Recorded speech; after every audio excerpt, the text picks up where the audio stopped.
Vamos orar? Fecha o olhinho. Papai, te agradecemos, Senhor, nessa noite. Pedimos a tua graça, pedimos da tua sabedoria do alto, Pai, para que possamos conversar sobre as coisas do reino. Que tu seja o nosso ensinador, que tu seja o nosso mestre. Fala conosco nessa noite, eu te peço em nome de Jesus. Amém. Amém. Então, lá o fim. O título da mensagem de hoje é Meu Filho, Meu Discípulo.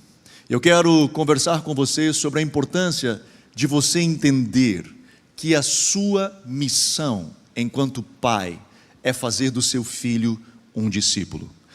Não um discípulo seu, mas um discípulo de Cristo. E se você não lembrar de mais nada do que eu falar hoje, saia daqui lembrando, o seu filho é seu discípulo.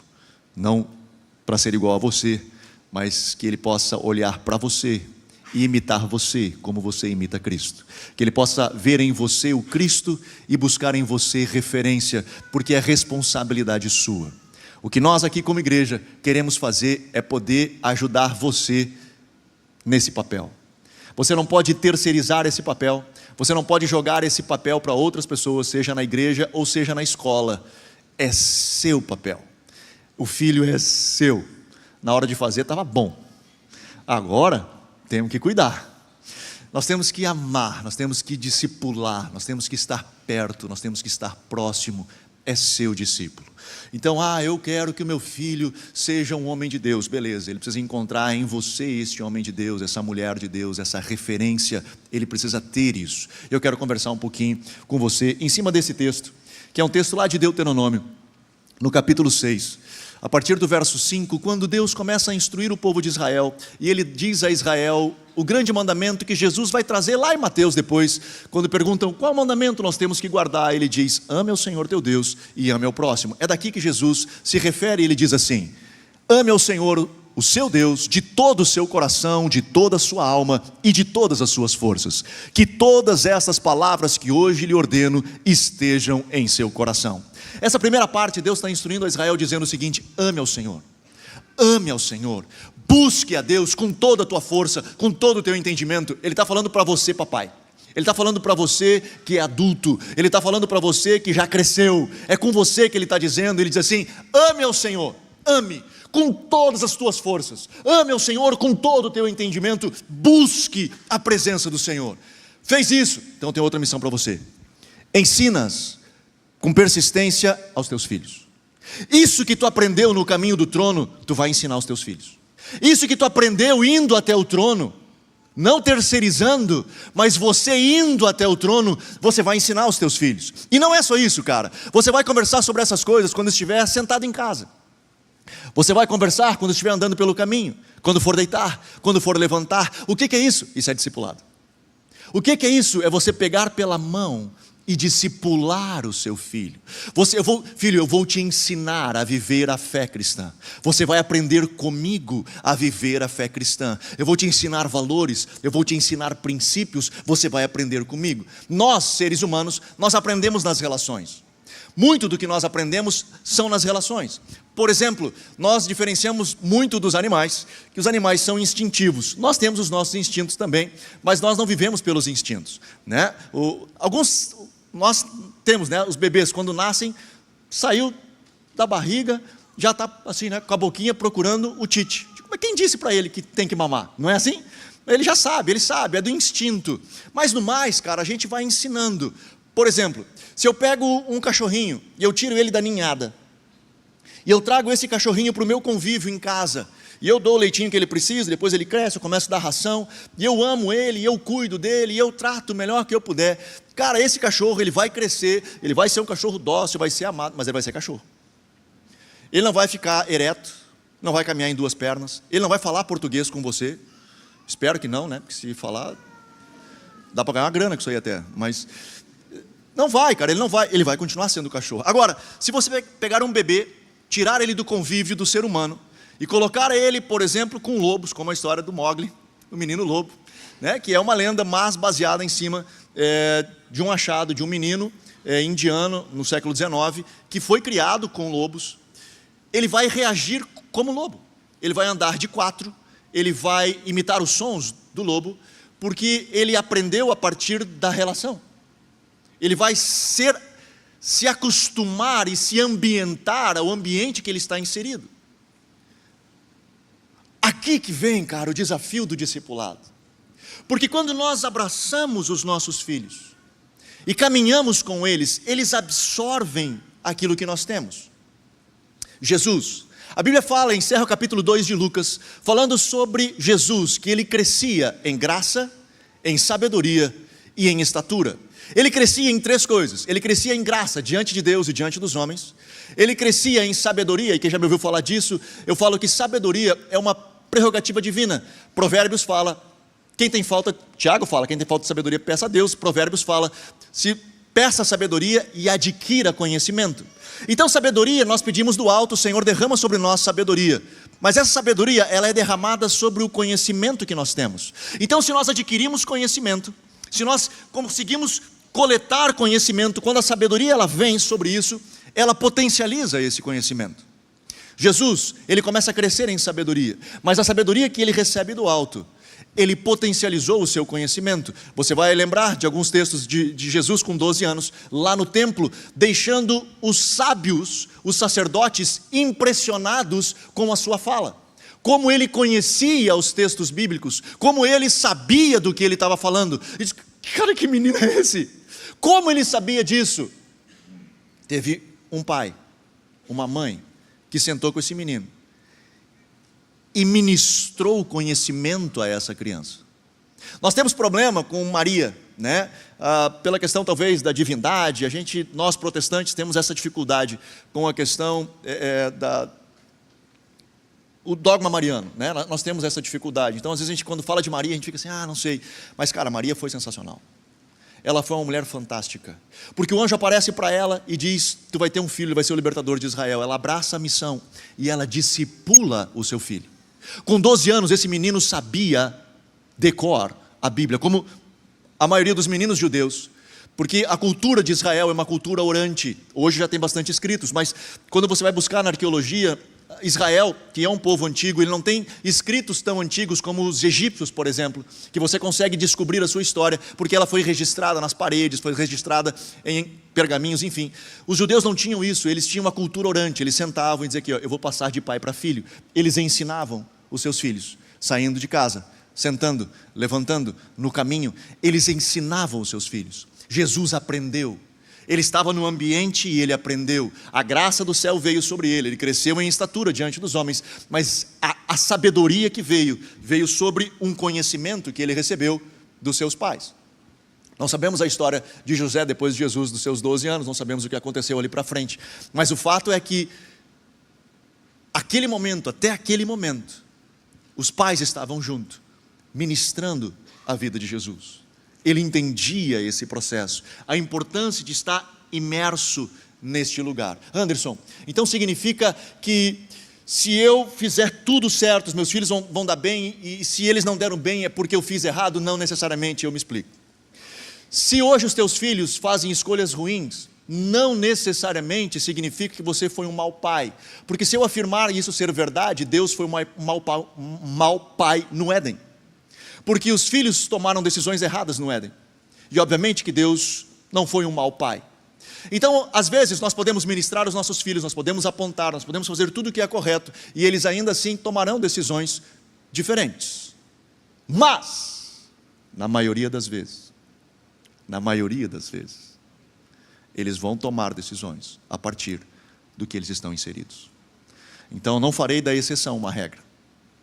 A regra normalmente passa pelo ambiente. Então quer dizer que os meus filhos eles vão ser tudo igual? Não, cara, não vão ser. Eles têm as suas individualidades, eles têm as suas personalidades. Eu tenho 2 filhos, um vai fazer 24 essa semana, o outro fez 22. Quando o Tim, meu mais velho, nasceu, ele é muito do toque físico, ele ama toque físico. Então eu botava ele para dormir comigo no peito assim, e ele ficava deitadinho no meu peito e a gente dormia assim.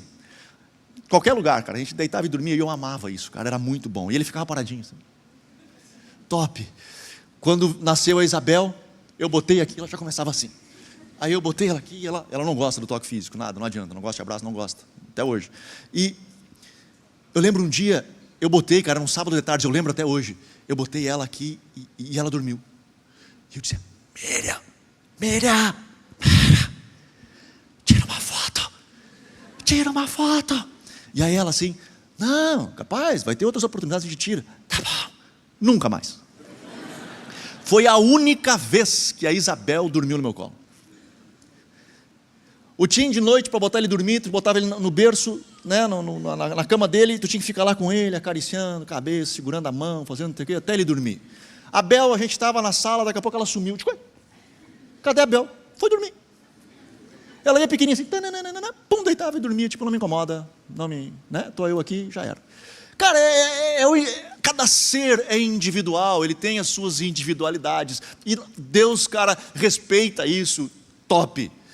Não é disso que eu estou falando. O que eu estou falando, cara, é que algo que nós precisamos impregnar na vida dos nossos filhos passa pela gente.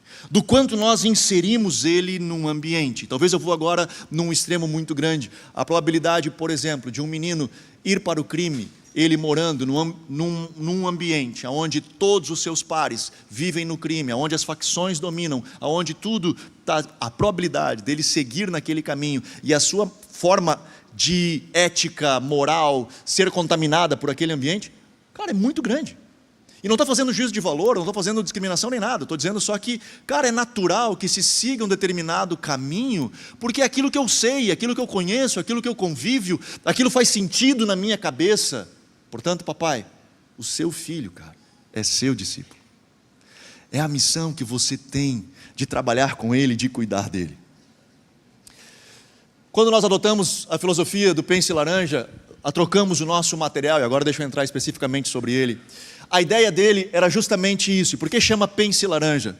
Porque eles chamam que a igreja é o amarelo, o lar é o vermelho, e quando os dois conseguem pensar junto, nós vamos encontrar o laranja, nós vamos trabalhar isso junto. Ou seja, o que nós queremos hoje na troca de currículo, que é um currículo feito por profissionais, pedagogos, psicólogos, pastores, ele é americano, traduzido no Brasil, feito para dentro da nossa realidade, né? Um currículo de 3 anos, se eu não me engano, 3 anos, acho que é, toda uma estrutura muito bem feita para discipulado do seu filho. Então, nós pensamos nisso por quê? Porque nós queremos ajudar você a discipular o seu filho. Então, o fato de nós termos trocado de currículo hoje é para que possamos contribuir contigo na sua missão de discipular o teu filho. Nós queremos contribuir contigo, queremos dar material para você. Então, por exemplo, hoje, o que o seu filho está tendo lá em cima, você pode trabalhar com ele ao longo dessa semana o material. Nós disponibilizamos para você. Semana passada, à noite, a Sabrina falou aqui sobre o tema desse mês. Então, todo mês o pessoal vai trabalhar, você vai conseguir caminhar junto, acompanhar o seu filho. Não é uma coisa que você disse, não, Bíblia se ensina lá na igreja. Não, cara, você vai discipular o seu filho ao deitar, ao levantar, a ir pelo caminho, quando estando em casa. Nós vamos cuidar, eu vou amar ao Senhor, eu vou derramar isso sobre o meu filho. Então o que nós estamos fazendo hoje como igreja é tentando ajudar você. Então você vai ver lá, cara, vai ter um material e você pode continuar conversando com seu filho durante a semana. Falaram na escolinha isso aí, como é que tu sabe? Então eu sei que você falaram sobre isso aí lá na escolinha hoje. O que tu achou? O que tu achou sobre este tema? Porque tu sabe o que está acontecendo. Anderson, mas isso dá muito trabalho. Dá? Dá muito trabalho. Cara, mas se você trabalhar agora com o seu filho, ele não te dará trabalho com 15 anos de idade. Trabalhe agora, cuide dele agora, discipule ele agora, esteja perto dele agora, para que ele não te dê trabalho lá na frente. Te dá trabalho hoje? Dá, cara, dá muito, mas você cuidar e cultivar desse discípulo de Jesus e ver ele florescer depois pela árvore da justiça, caminhando perto do Senhor, com as coisas do Senhor, não tem preço. Então pague esse preço agora, de discipular o seu filho. Então você vai receber o material ali, cara, e esse material, mano, ele chega assim a ser mastigadinho, parece que alguém mastigou e coloca na tua boca assim. Eu não sei fazer muita coisa, cara, não precisa, é só ler e ter boa vontade.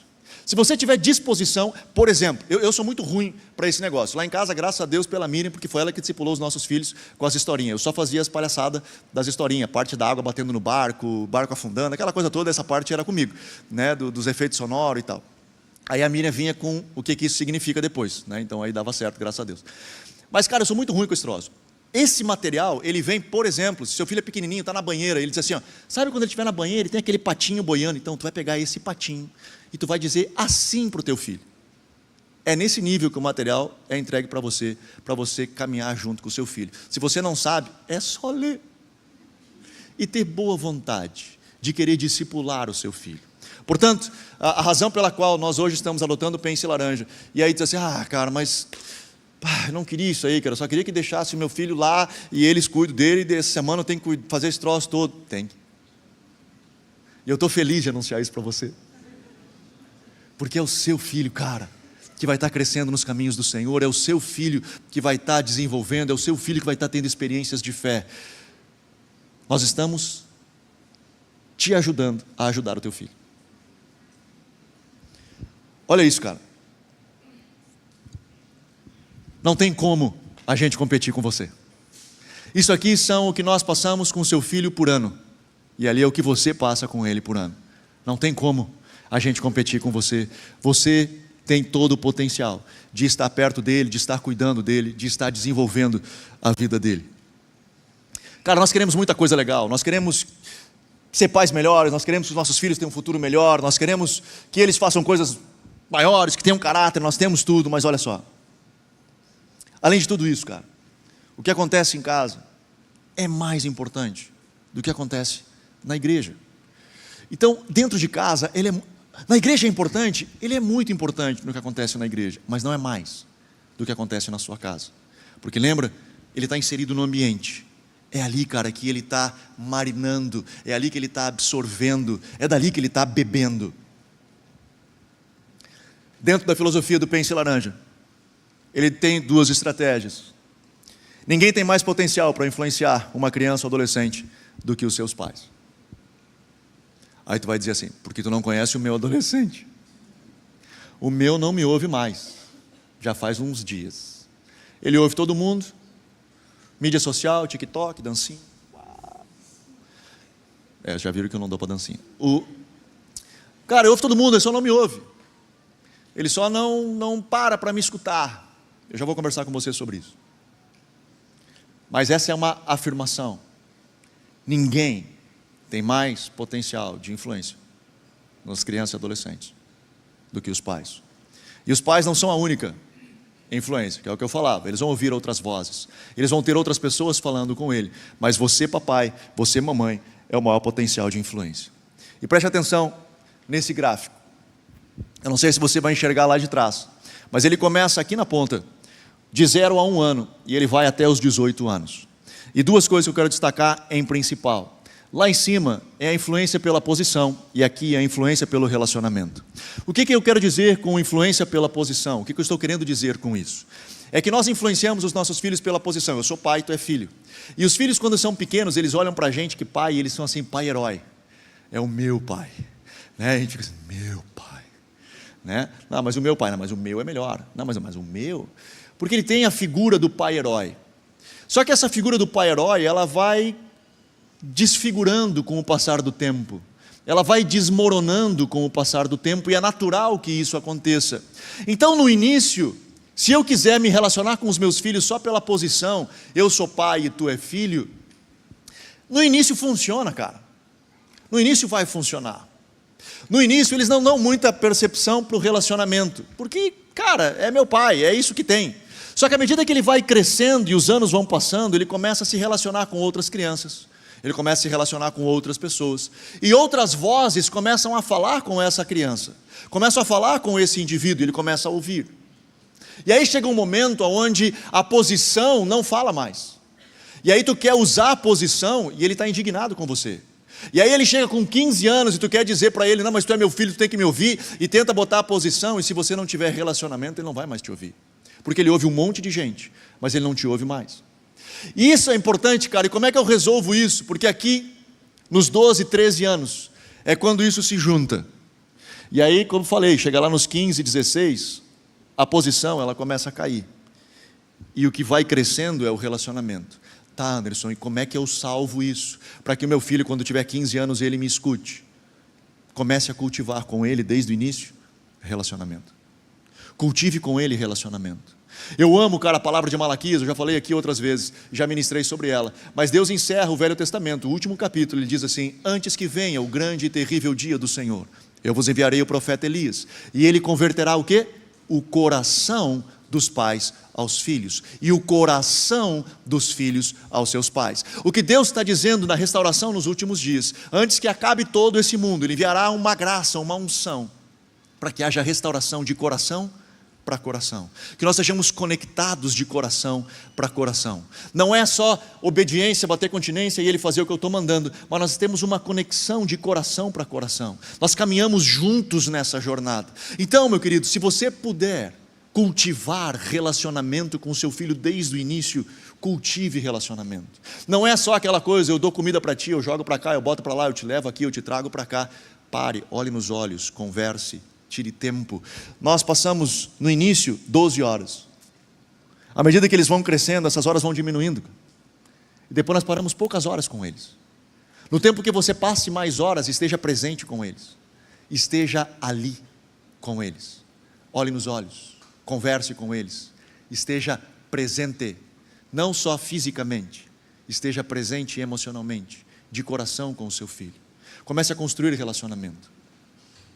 Cara, eu não estou dizendo que a nossa casa é um sucesso, graças a Deus nossos filhos não se tornaram bandidos, mas eu me orgulho, na verdade, do homem e da mulher de Deus que os nossos filhos se tornaram, me orgulho das escolhas que eles fizeram também para os seus pares, né? Minha nora, meu genro.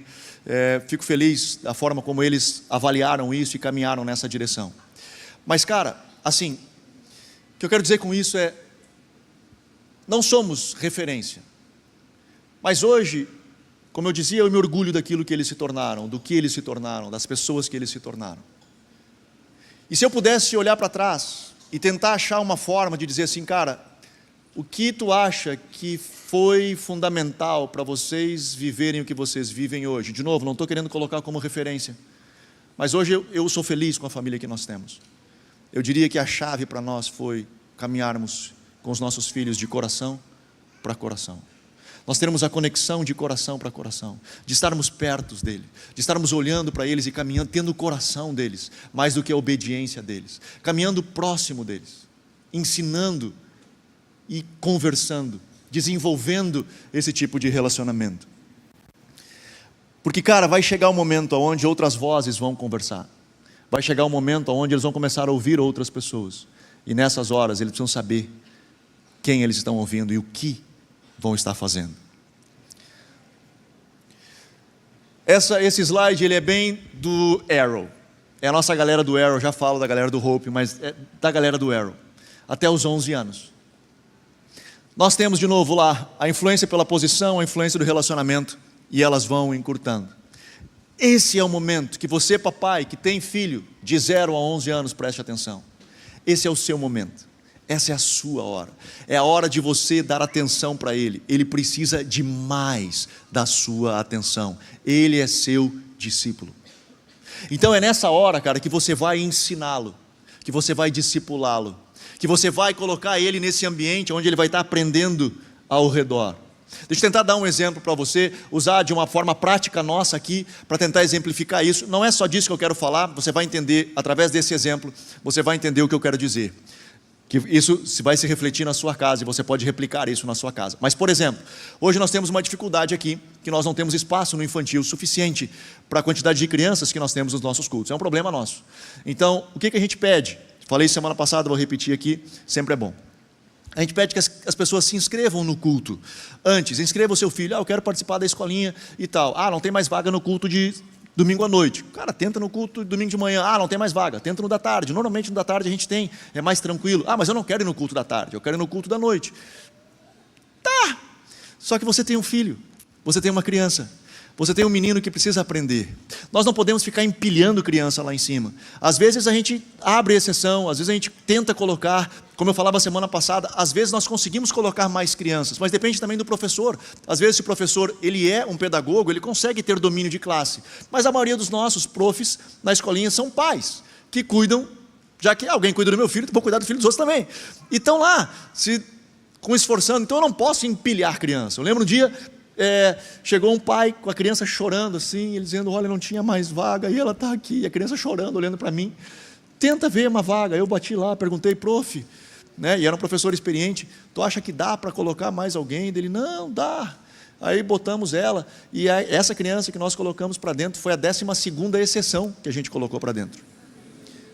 Ele estava com 30 crianças, a inscrição era 18, tinha 30. Ele tinha condições de fazer. Nós não podemos fazer sempre isso, mas enfim, esse é um problema que a gente tem. Então a gente pede que você, papai, por amor ao seu filho, busque um outro 4 horas no outro dia e volta, aí leva lá depois 6 horas, a nossa vontade era, né, no jardim, né, de infância, tu deixa lá e pega só depois que acabou a faculdade, né, era bem melhor assim se fosse, mas, não, a gente vai lá, deixa, pega de volta, né, vai, tem que voltar no fim do dia, aquela coisa, vai, até ele acostumar. O que a gente está fazendo? A gente está discipulando. Cara, é a mesma coisa, o seu filho precisa estar com os pares.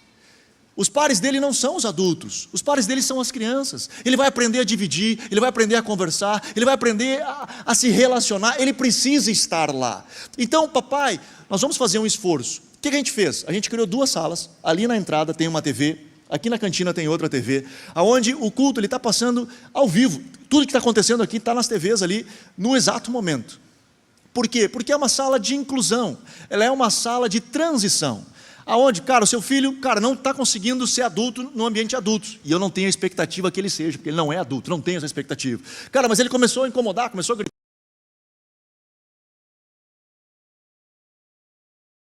Muito ruim. Eu sei, cara, mas você é pai. E você vai discipular o seu filho, você vai cuidar do seu filho, você vai dedicar tempo para o seu filho. Ah, cara, mas eu fui no culto e não consegui pegar nada no culto porque ele não parou. Não tem problema. Não tem problema. Tá, mas eu fui no outro culto e ele não parou de novo, ele chorou o culto inteiro, ele bagunçou o culto inteiro e eu não peguei o culto. Mano, é assim mesmo. E se você demorar 3 cultos, 4 cultos, 5 cultos ou 6 cultos, se você fizer isso até ele acostumar e ele estiver lá, mano, você pode chorar esses 6 cultos, mas você não chorará quando ele tiver 15, 16 anos. Você não chorará quando ele quando ele crescer e começar a tomar outras decisões. Por quê? Porque ele vai ter valores. Ele vai ter princípios. Então cuide do seu filho, discipule o seu filho, gaste tempo com ele. Demanda esforço, demanda, meu filho, meu discípulo. É minha responsabilidade cuidar do meu filho, passar caráter para ele. Quando o Tim nasceu, meu primeiro filho, saí do hospital, deixei a Miriam lá, né, a primeira noite, e eles ficaram os 2 no hospital, e eu fui para casa e, cara, meu filho nasceu. E eu comecei a chorar diante de Deus, e eu falei isso aqui outra vez também, eu comecei a orar e dizer, Senhor, eu te peço uma coisa só, e foi só uma coisa que eu pedi para Deus mesmo, me dá a graça de poder ser referência para o meu filho, que ele possa olhar para mim e ver Cristo na minha vida. Não pedi nada, cara, não pedi dinheiro, não pedi fralda, deveria talvez, mas não fiz. Cara, eu pedi isso, eu pedi, Senhor, me ajuda a poder ser referência de Cristo na vida, que ele olhe para mim e ele consiga ver de alguma forma características do Cristo, e que eu possa ser essa referência, que eu possa ser, sim, o primeiro homem de Deus que ele vai conhecer. Me ajuda, porque eu preciso que ele esteja imerso dentro disso. Meu filho, meu discípulo. Esse slide, esse.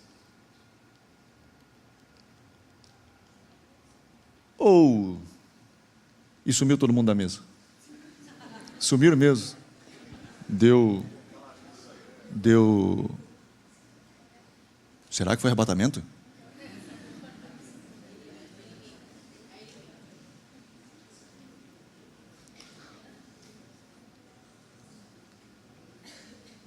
Só dá um play ali, Laura, por favor. Só dá um. Te amo. Esses são os nossos adolescentes. Lembra? Aqui com 11 anos ocorre a interseção das influências. E nós entramos na fase dos adolescentes, onde eles começam a ouvir várias vozes. Então, meu querido, se você vem conversando com seu filho, se você vem desenvolvendo relacionamento com seu filho, ele vai ouvir outras vozes, mas ele também ouvirá você. Ele vai ouvir outras vozes, mas ele vai ouvir você. Eu converso com alguns amigos meus com 11 anos, que têm filhos com menos de 11 anos.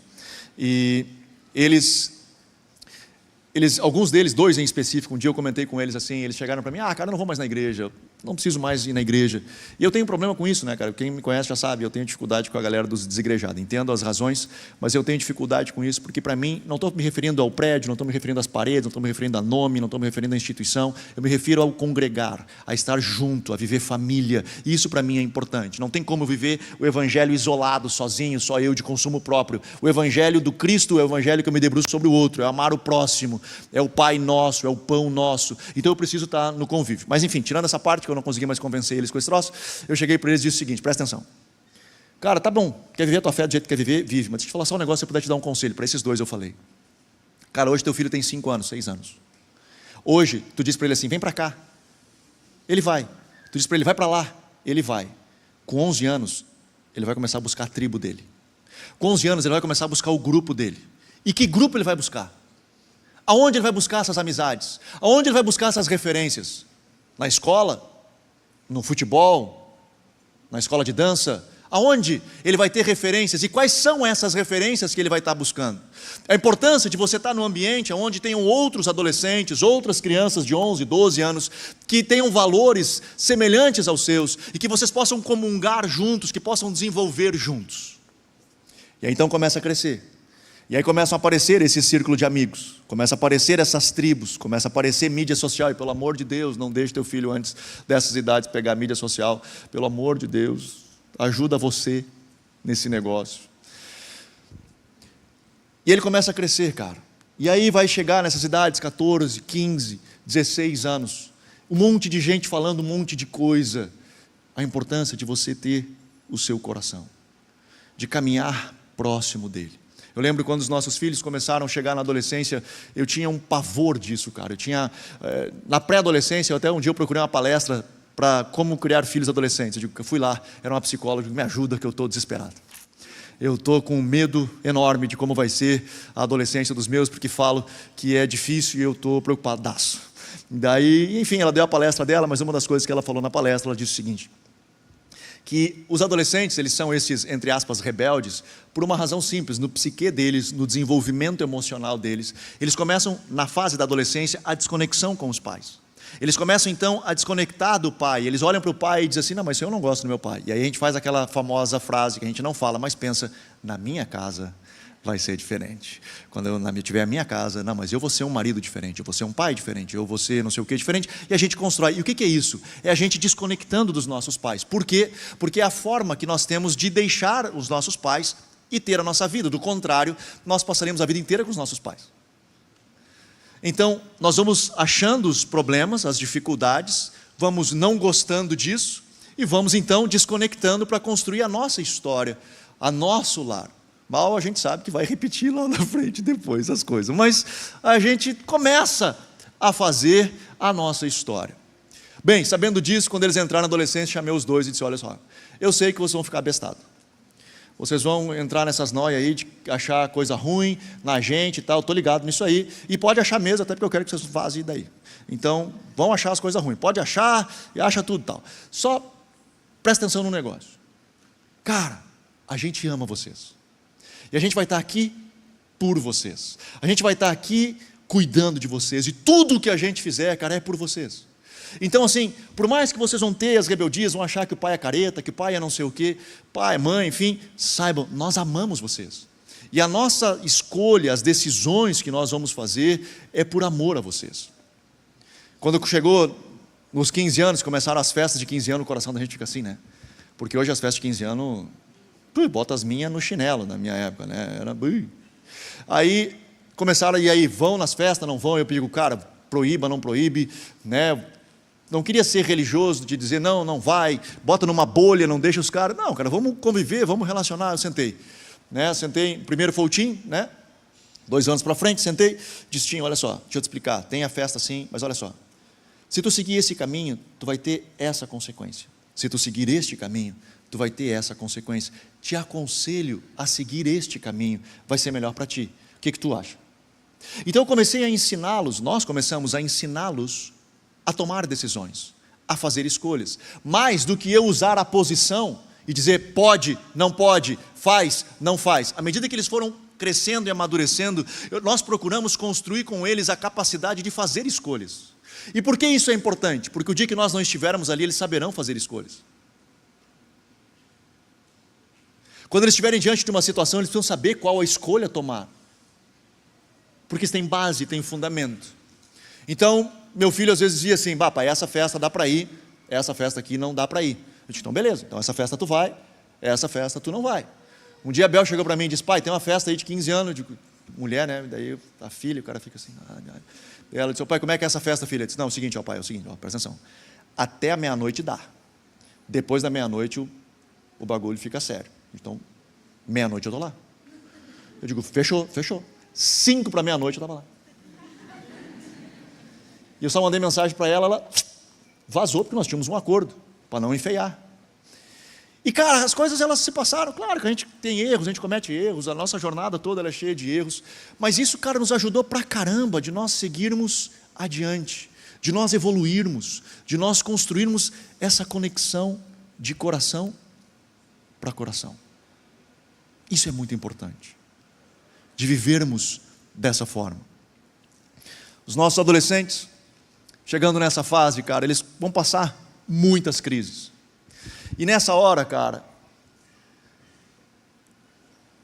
você tem que estar lá. Só que para você estar lá, você precisou construir relacionamento com eles, desde os pequenininhos. Para ele ouvir você, porque ele vai estar ouvindo vozes, várias vozes. E ele começa, cara, a ter, lá no início, 12, 13 anos, descobrir a sua singularidade, que ele é peculiar, ele é único. E às vezes, por ser único, por ter uma característica única, ele sofre bullying por isso, ele tem N situações. Só que aquilo é o que lhe diferencia dos demais, é aquilo que o faz ser diferente, o que vai fazer ele potencializar, sei lá. E aí a gente encoraja ele, traz junto e caminha junto, e ele está talvez sofrendo e você não está vendo que ele está passando por essa crise, porque você não tem relacionamento. Ele começa a valorizar comunidade, que eu falava para vocês antes, qual comunidade ele vai estar, definir valores. Ele vai definir valores. Quando a gente fala, não dá para deixar os nossos filhos na universidade, porque meu filho passou a vida inteira na igreja, 17, 18 anos na igreja, meio semestre na universidade, se desviou. Não, mano, não foi a universidade que desviou ele, cara. Ele não tinha valores, ele não tinha princípios impregnados dentro dele, ele tinha informação, ele não tinha valores.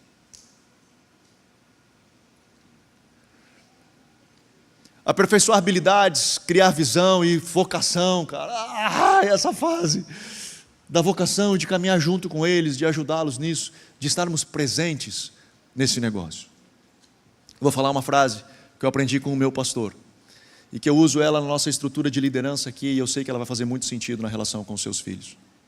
Não coloque 5 toneladas de correção em cima de uma ponte de 1 tonelada de relacionamento.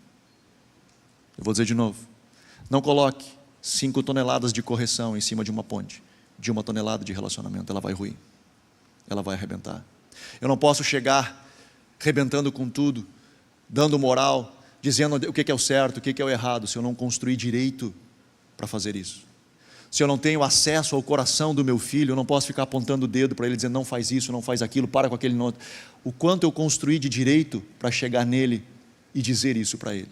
Se eu tenho relacionamento, se eu tenho um caminho de relacionamento com ele, eu tenho acesso ao seu coração, eu posso colocar toneladas e toneladas que eu precisar de correção, se toneladas e toneladas foram construídas de relacionamento. E para encerrar, você que é filho, que no caso somos todos nós, se talvez você não esteja tendo um bom relacionamento com os seus pais, e talvez você diga assim: cara, mas meu pai precisava ter feito isso comigo, o meu pai precisava ter vindo ao meu encontro e feito todas essas coisas, e ele não tem feito. E aí então hoje você está aí desconexo, distante. Talvez você é adulto hoje, talvez você tenha a sua própria família e ainda continua desconecto de toda essa realidade de relacionamento com os seus pais. Se eu puder lhe dar um conselho, vale a pena lutar pela sua família. Se eu puder lhe dar um conselho, caminhe em direção, faça a sua parte. Eu não estou dizendo que você vai conseguir restaurar esse relacionamento. Às vezes a gente não consegue. Às vezes é difícil da gente fazer essa jornada. Mas eu gosto de uma história, uma outra pregação, não vou entrar nela. Eu não sei se ela está no YouTube, não lembro mais. Mas eu falo uma ministração quando eu falo de Davi e Absalão. Davi foi um grande homem de Deus, um homem segundo o coração de Deus, mas foi um terrível pai. E ele não cuidou bem dos seus filhos. Absalão, indignado com a falta de atitude do pai, com a falta de presença do pai, a falta do pai estar presente, não só fisicamente, mas de coração presente, diante de um abuso que aconteceu na sua casa, ele vai e mata o seu meio-irmão. E ele foge. E ele fica ao longo de aproximadamente 6 anos tentando aproximar de novo com o seu pai, tentando estar perto de Davi, e Davi não tinha tempo para ele. Por 6 anos ele tenta estar perto de Davi, e Davi não o atende. Depois de 6 anos que ele consegue conversar com Davi uma única vez, e Davi não expressa tudo aquilo que ele esperava que Davi expressasse, ele decide fazer um motim, e ele se rebela, e ele toma o reinado de Davi, e ele assume o rei, como rei. O exército de Davi sai, preparam uma guerra, retomam o rei, e Absalão morre. Davi, diante da morte do seu filho Absalão, ele diz: Absalão, Absalão, meu filho, Absalão, quem dera eu morrera em seu lugar. Davi amava o seu filho, mas não tinha relacionamento. Anderson, não estou entendendo o que tu quer dizer com essa história.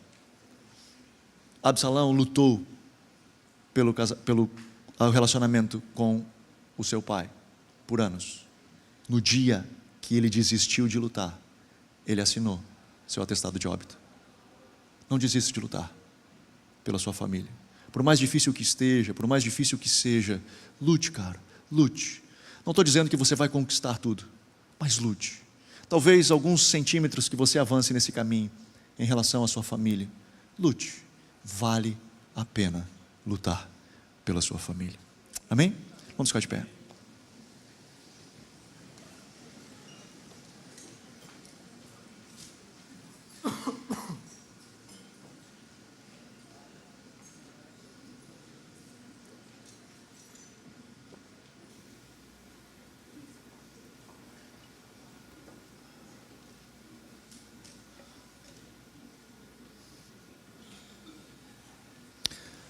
Se você está com a sua família aí, sua esposa, se porventura os seus filhos estão aí, vamos dar a mãozinha, vamos estar orando juntos, vamos estar abençoando.